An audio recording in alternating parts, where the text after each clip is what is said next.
Saudari-saudara terkasih, hari ini Minggu Biasa yang ke-23, Injil diambil dari Injil Markus bab 7 ayat 31 sampai dengan ayat 37.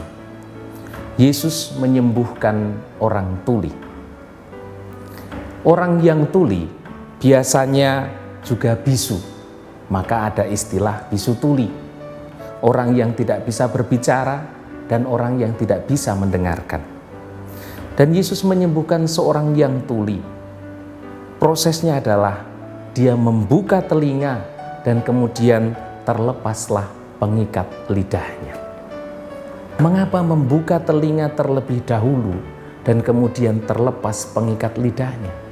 Mengapa tidak lidahnya dahulu dilepaskan ikatannya, baru kemudian telinganya mendengar? Ini adalah sebuah simbol, para saudari dan saudara yang terkasih, bahwa orang perlu mendengarkan.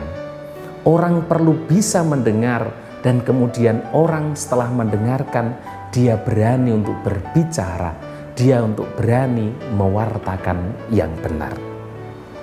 Kita kadang juga tuli atau menutup telinga kita, menulikan diri kita terhadap yang benar, supaya kita tidak mendengar.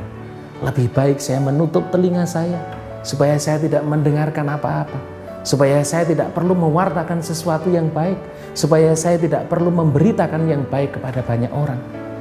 Saya berusaha untuk tidak peduli, saya berusaha untuk diam saja. Tapi hari ini Yesus mengingatkan kepada kita, mari buka telinga.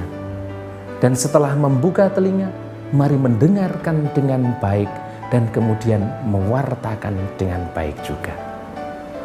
Salah satu tantangan pastoral yang harus kita hadapi adalah bahwa kita harus berani menyerukan yang benar. Kita harus berani memulai memberitahukan kepada umat kita, memulai mewartakan yang baik kepada umat kita tentang hidup beriman Kristiani yang baik.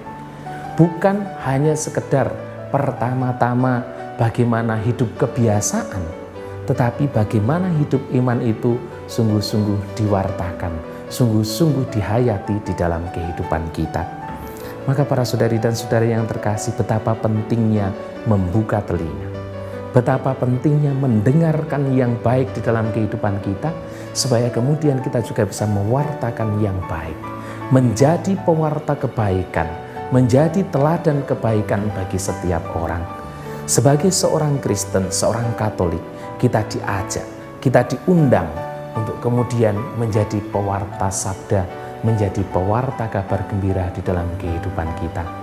Mari kita mohon pada Tuhan agar telinga kita dibukakan, agar lidah kita dilepaskan dari rasa keluh, agar lidah kita juga diberanikan untuk menjadi pewarta kebaikan dalam hidup kita, menjadi teladan kebaikan di dalam hidup kita. Mewartakan yang baik, ciri khas Kristiani. Mewartakan yang baik, tugas perutusan setiap orang yang dibaptis. Berkat Tuhan melimpah atas kita sekalian.